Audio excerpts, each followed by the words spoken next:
Добар ден до сите ученици од 6-то одделение. Денеска ќе ви презентирам онлайн лекција по предметот географија за 6-то одделение. Следна лекција за видеопрезентација е лекцијата за географска разместеност на растителниот свет. Со оваа лекција ученици воедно ја пашуваме и последната тема за оваа учебна година, тоест сфера на органскиот свет или биосфера.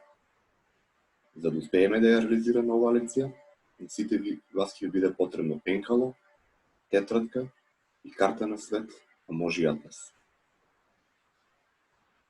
Ако сте подготвени, може да започнеме.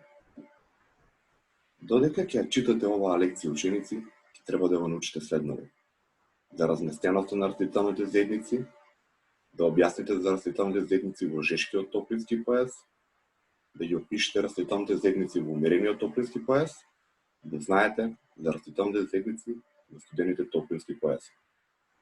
Воедно ќе ги користите и следните нови поими: џунгла, селваси, савани, љаноси, кампоси, степи, прерии, тајга и тундра. Прво и основно ќе започнеме со разместеноста на растителниот свет на земјата. Значи, клучни фактори за разместеноста на растителниот свет на земјата се различните климатски типови, релјефот и надморската височина. Од природните пак фактори, како главни се сметаат почвата, водата и сончевата енергија. Според местоположбата ученици, растителниот свет е поделен во три групи. Тоа растенија во жешкиот топлински појас, тоа е тука околу екваторот, растенија во умерените топлински појаси и растенија во студените топлински појаси, Антарктикот и Арктикот, на северниот и на јужниот пол. Со ова тука може да забележите ученици дека растителниот свет е распространет од северниот до јужниот пол, на пустините, на поларните области, во океаните, на планините и така натаму. Сега да видиме за растителни видови во жешкиот топлински појас. Значи, во жешкиот топлински појас се среќаваат 4 различни растителни заедници. И тоа е екваторски дождовни шуми, савани, степи и пустини. Екваторските дождовни шуми уште се познати и како прашуми во Азија, џунгли во Африка и селваси во Јужна Америка. Најзастапени растенија во оваа заедница се палмата, каучуковото дрво, тиковото дрво, бананата, бамбусот, лилјаните и други. Тропската зона на високи треви во Африка е позната како савана, а во Јужна Америка како љаноси и кампуси. Од растенија има баобаб, палми и акација. Ево тука на првата слика ученици може да забележите како изгледа еден појас на екваторски дождовни шуми. Втората слика тропската зона, тоест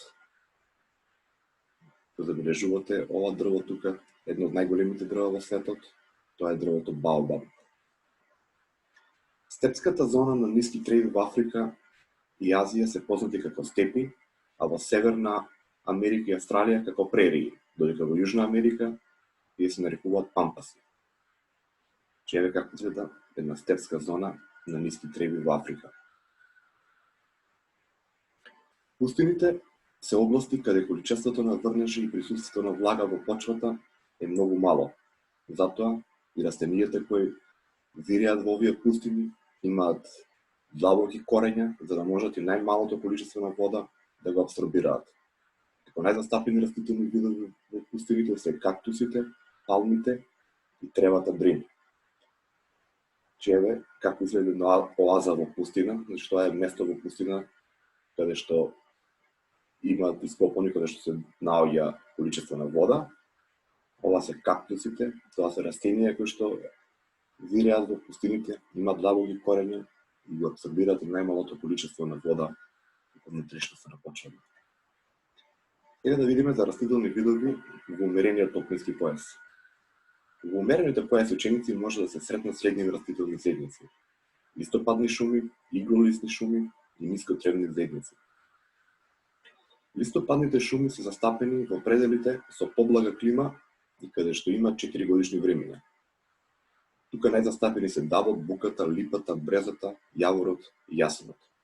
Значи, еве како изгледа еден предел на листопадни шуми. Иглолистите шуми ги има во местата со пониска температура и на поголема надморска височина. Од растенијата тука најзастапени се борот, елата, смреката и аришот. Че како изгледаат овие иглолистни шуми. Снегот е презнак дека тие виреат на поголема надморска височина. Имаат иглисти листови на своите дрвја, затоа се нарекуваат иглолистни шуми. Нискотревните зедници се распространети во местата со поблага клима и служат за засадување на културни растенија на луѓето. И за крај да видиме растителни видови во студените топлински појаси. Во студените појаси, поради ниските температури, има мал број на растителни видови што може да се развијат. Меѓу попознатите зедници се тајгата и тундрата. Еве на оваа слика како изгледа на тајга. Вторава слика е предел на тундра. Тајгата е растителна зедница претежно на иглолистни шуми и треви. Туку има можност само за одредени видови растенија како смрека, ела, поларна врба и аришот. За разлика од тајгата, тундрата е зедница која се развива во студените појаси и како најзастапени растенија тука се молот, лишајот, поларната врба и поларната бреза. Еве тука имате сликовите за тундрата и за тајгата. Тука, драги ученици, сите вие ќе треба да го стопирате оваа видео, да ги запишете овие 6 прашања во вашата тетрадка и да дадете соодветен одговор. Значи, како е разместен растителниот свет на земјата? Кои растителни зедници се застапени во жешкиот топлински појас? Кои се дрвја се карактеристични за екваторските дождовни шуми? На кои континенти се застапени иглолистните шуми? Кои растенија се јавуваат во степите и саваните? И кои растенија најмногу се застапени во вашиот крај? Ќе ја слушате неколку пати оваа моја видео презентација, ќе ја прочитате лекцијата во вашите учебници, ќе дадете соодветен одговор на овие 6 прашања и истите ќе ги презентирате пред вашиот наставник во соодветното училиште. И за крај, ученици, како и од ова, така и од сите лекции претходни, имаме нешто што е незадолжително, а служи за оние кои сакаат да научат повеќе. Значи, џиновската секвоја е највисока растана дрво. Може да достигне височина и до 90 метри. Борот со 14 или остри шиширки во западниот дел на САД може да достигне старост поголема од 1000 години. Џуџевата врба која успева во шкотските ридести предели е висока само 3 метри. На земјината површина, во различните климатски подрачја виреат над 700 различни врсти на иглолистни дрвја. Растителниот свет или флората е застапен со над 40.000 различни видови на треви и дрвја на земјата. Тоа е се за денешната лекција, драги ученици, за распространението на растителниот свет на земјата. Се надевам дека успешно ви ја презентирав и ви доловив овие работи. Ви благодарам за издвоеното време и сакувам убав ден.